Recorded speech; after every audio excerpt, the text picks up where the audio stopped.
a few weeks into the new year 2018, and of course on Business Perspective, we believe that this is that moment in life where you sit back and ask yourself, I set resolutions on the 31st of December 2017. What have I done towards achieving them? How far have I gone? Well, research says that only 8% of the 100% that set resolutions are able to achieve some of these resolutions. Well, we'll be focusing on this and a lot more on the show tonight. I do welcome you to tonight's episode of Business Perspective.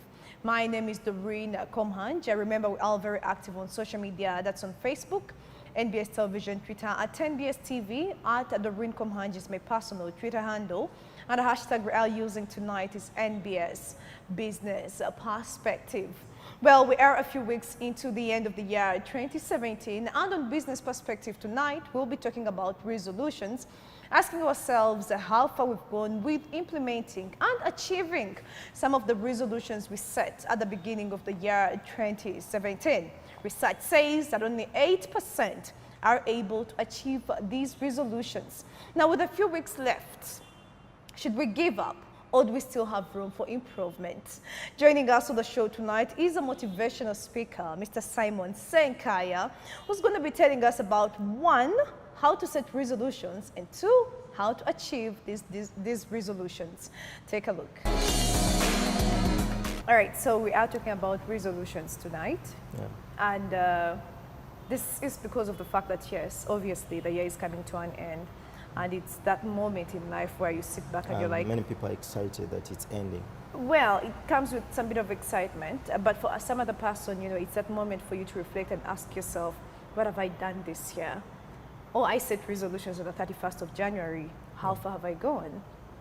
What do you have to say? I think the first thing is understanding that in the end, it's not the years that count in your life, but the life in your years. At the end of this year, no one will be interested for what are some of the happy times that you had, how many parties did you attend, but each and every one will be concerned about what have you been able to achieve at the end of this year. Yeah. But remember, we can't grow beyond our understanding. You can never develop beyond what you know. The state of your life is nothing more than a reflection of the state of your mind. If challenges have been there and if we've tried so many things and failed, that means we haven't failed because things don't work. We've just failed to learn how things can work. Yeah. You know, if you don't know how to drive a car, it doesn't mean that it can't move. You simply don't know how to drive a car. But if someone comes and knows how to drive it, we move it. So tomorrow, if tomorrow belongs to only those who are prepared for it, going to 2018 isn't important. But the most important question is, what do you want from 2018? Yeah. Because if you don't know exactly what you're looking for, you're going to end up being taken by so many other things that are not important. You know, oftentimes we get to welcome the new year as a second chance in life. You know, it's that moment where you feel like, okay, I need to open a new phase in my life. This is what I have to do. I have to, cut my weight. I have to go back to school. I have to start a company. I have to build a house. We set all these resolutions. And it's something that almost all of us do. But research says that only 8% are able to, one, implement and achieve all these resolutions. So what happens to the 92%? First, this is funny. Yeah. Do you know that most of those 98% will join the year, but they won't know when the year has started? What do you mean? They'll be dead. They'll be dead in happiness. Yeah. They'll be dead in beer, booze, alcohol. Yeah. They'll be dead in so many other activities. It is, the most important thing is not 2018. You set and plan for 2018 before it comes. Okay. But if you wait for 2018 to come, you'll remember if January come, people are preparing their children to go back to school. They're working, looking for money for school fees. Children go back in Feb. They struggle to pay school fees Feb, March, April to do exams. By the time they are beginning to work, children are coming back home. Then when they come back home, they're preparing again to take their children back to school, which means they're looking for school fees. Then they take them back. By the time they realize that they had to start working, it is at the end of the year. If you don't have a guiding star in life, you're not going to achieve anything. Yeah, but I thought these resolutions that we set are meant to guide us. I thought that, that's a guideline. Like I'm drawing my guideline. I'm telling myself, I need to live like this in 2018. In school, they used to teach you that when you're setting objectives, they should be smart, simple, manageable, achievable, realistic, and within a time frame. Most of those resolutions people set, they're like things you would talk about when you're with friends. Okay, next year I want a new car, next year I want a house, next year I want to get married, next year I want a bigger job. But what is that practical thing that you can focus on? I always advise people that don't focus on the harvests you've made in the year. Focus on the seeds you have planted. Don't judge your year by how much harvest you've made, but how many seeds have you planted that are going to give you more harvest in the coming year. Yeah. So the most important thing, it comes back to planning. I don't advise people to wait for 2018 and plan for it. It will come with its own dynamics. All right, so when you talk about planting these seeds, at least you're looking at someone who has set out a plan, they set out a goal, and tried to implement. But we also have this other section of us that set all these resolutions. January, maybe we try to go after them. February, we are taken up by the wind. We just simply go by whatever comes our way. That means they never believed in what they were talking about. If you know what you want, it's who said that whatever the mind of man can conceive and believe, it can achieve. If you know exactly what you want and you feel it and you can't do without it and you focus on it, you're going to get it. There's no magic. Those that have failed to achieve what they wanted, they never had it. Go and interview Ugandans on the street. Find them, just randomly, and pick one. Yeah. You'll ask them, what do you want in this year? To be honest with you, it is going to be a very tough question.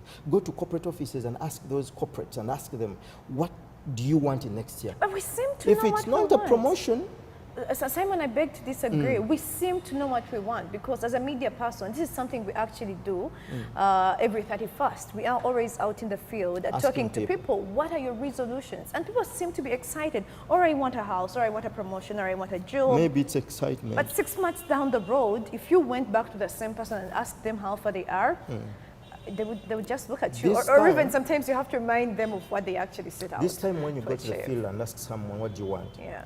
After they tell you exactly what they want, ask them, what plan do you have to achieve it? Yeah.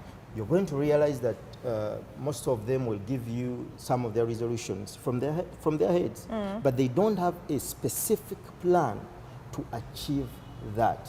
Exactly, because there are 4 important questions in life. First, what do you want? 2, what does it take you to have it? 3, what price must you pay to have it? And that's the when you want it. Because a dream is a goal with a deadline. So we tend to think that we have a lot of time. Someone postpones what they were supposed to do in January and postpones it to Feb. Feb comes with its own dynamics and they postpone it to March. By the time they realize that time has gone, we are about to celebrate Christmas. Actually, we are in that time. We are in that time because Christmas is just a few weeks away. And everyone you talk to is like, okay, this year has, been pretty fast. How did we get to December? It's catching everyone by surprise. People so is are it that so much focused on celebrating Christmas. They are so much excited to have Christmas. And let me tell you, I have friends who are corporates, who work in corporate organizations. But when you talk to them, majority of them are so much excited to have the holiday. We are going to have a very long holiday. But no one is excited about something that they intend to do next year. Because what gives us hope and eagerness to wait on welcome a new year is that something we are expecting.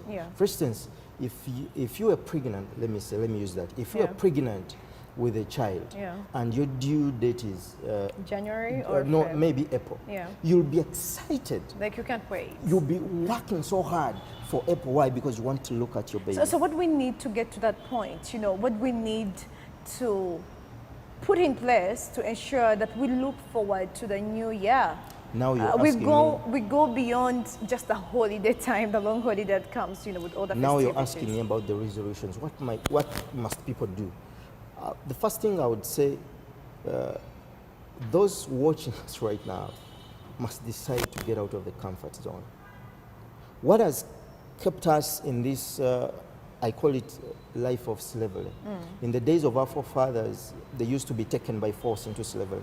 But today, you take yourself to slavery. Why? You wake up early in the bed when you still want to sleep. You have a cold bath, you get angry. Those who don't have private means, they use public means. You sit next to a person who doesn't smell so well, you get more angry. You sit in traffic, you endure and persevere like an hour in the traffic. Then you pick a border, you jump on the border, you run to work so that you can be there. Your boss asks you to be there by 7. That is slavery. So we must decide to get out of the comfort. What is that comfort? It is like a box that we are wrapped in. Someone doesn't see beyond the salary. Yeah. Someone doesn't see beyond the job. That is why people, you're going to find them fighting for positions, fighting for small opportunities. We should begin doing things that makes us uncomfortable. Albert Einstein once said that if you do something, you do the same thing in the same place with the same people, and you expect different results, you're insane. I'm sorry to say. Yeah. You can't do the same thing in the same place with the same people and expect different results. Which means if you want to have what you don't have right now, if you want to get what you didn't get in 2017, you're going to do something you've never done. True. Get out of the comfort and begin doing things that make you uncomfortable. Like plan. Put up a plan. Don't have thousands of plans.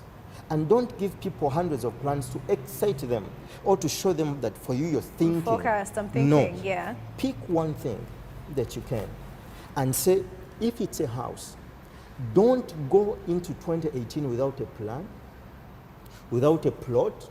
And if you know that you want a house, by January, ask yourself, what am I supposed to do? Go to these big hardwares and open up an account.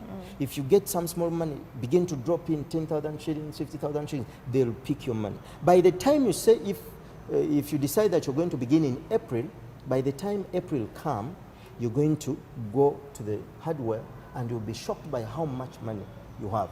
You know, I've come to realize that it's not about how much you earn, but how well you plan for what you earn to get what you want. All right, thank you so much, Simon. You're welcome. It's been a pleasure, and Merry Christmas. Always a privilege. And Happy to New be Year. here. Hoping to see you before the end of the year. You can invite me Yeah. Christmas for celebration and sharing. You Yeah. can invite me and we have Christmas together. I think you are Or we already can invite invited. you and have Christmas with our family. I'm here. All right, thank you so You're much. It's welcome. been a pleasure.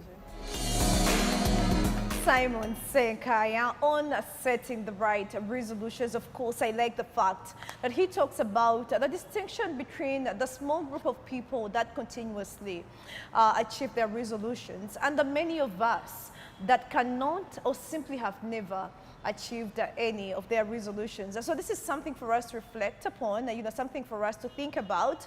And also he says, for as long as you are still alive, you still have room for improvement. And the fact that the year is ending shouldn't be reason for you to actually give up. Well, this brings us to a very short break. But after the break, I will be returning with your favorite success story.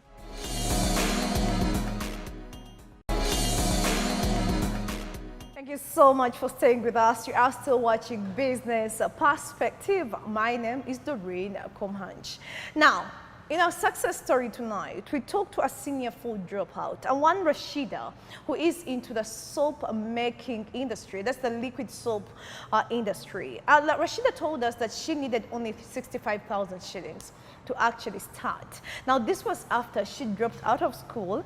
That was in senior 4. Now, when her dream hit a dead end, she thought of an alternative. And as we speak today, she is recording a huge success story. Take a look.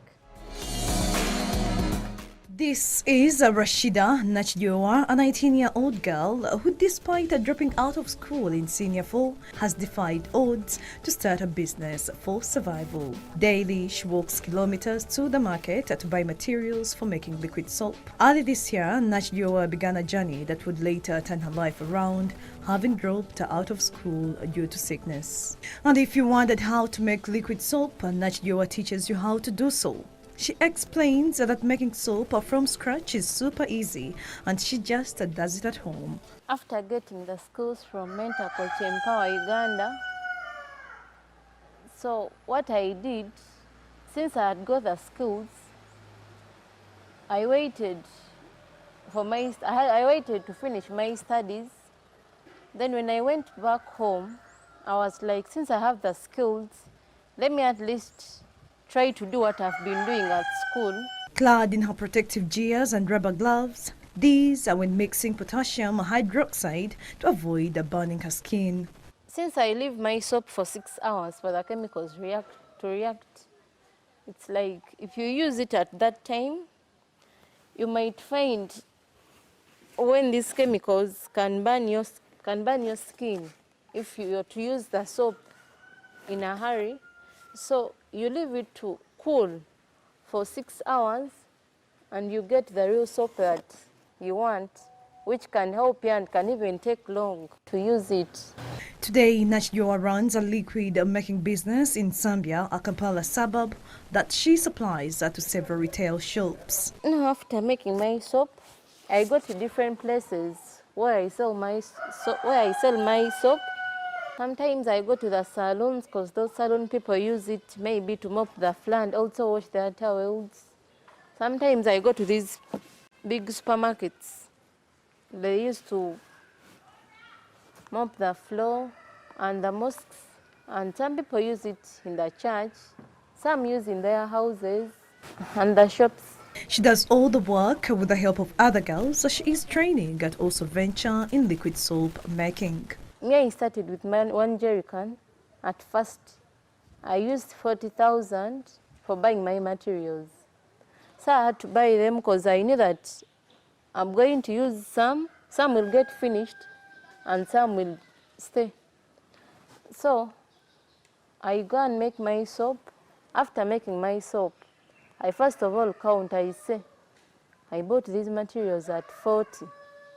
How much am I going to get in this soap that I've made? If like some materials have remained, I can get like 35,000 from my soap that I've made.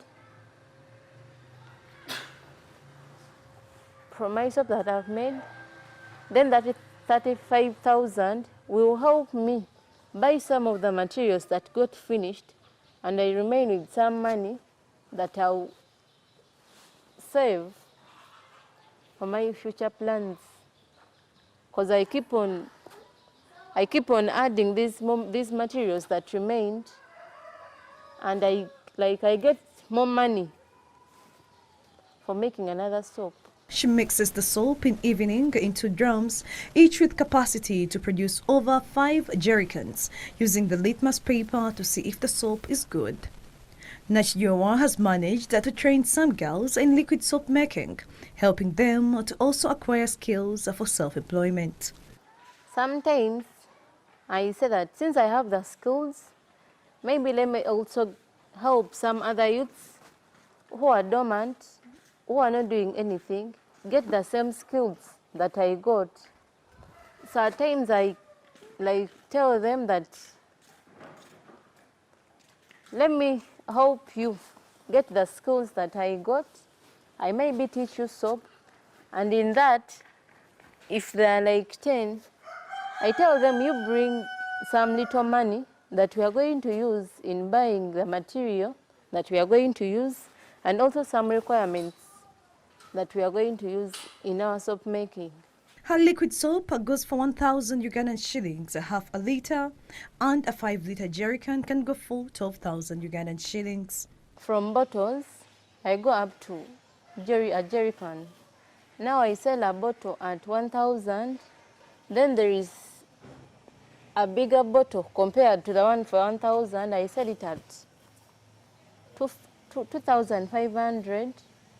From that, I go to this 5-litre jerrycan, which I sell at 12,000. Then from this, I go to this 10-litre jerrycan. I sell it at 20,000. From 20, I go to a 20-litre, which I sell at 35,000. Nachjoa is, however, disappointed by customers who take her products on credit and delay to pay on time. She is currently supplying schools, retail shops and restaurants, among others.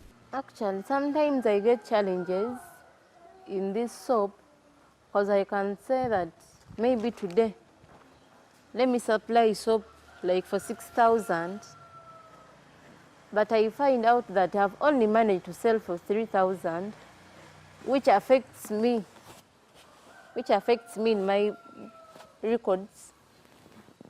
And sometimes also, since there is competition outside, you might take to a customer and he or she says that someone has given me, so maybe you give me next time. And that also affects. And another thing, sometimes when I go to buy these materials, you might find when some are not there, when the shops are closed, or when people are many. But despite dropping out of school, Nachijua makes a net income of 200,000 shillings monthly.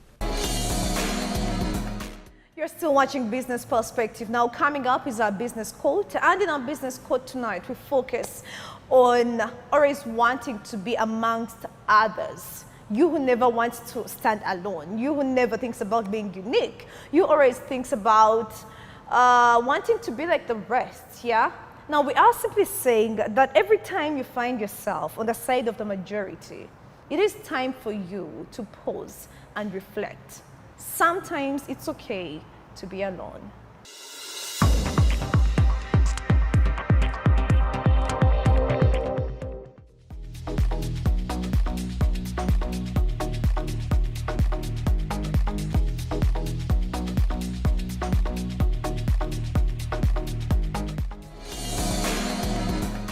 Well, this brings us to the end of the show tonight. Thank you so much for watching. Tonight we've been talking about resolutions. Remember, you still have a few weeks into the end of the year. So we are simply saying, do not give up. For as long as you are still alive, for as long as you still remember what you set out to do at the beginning of this year, 2017, you can actually implement and achieve some of these resolutions.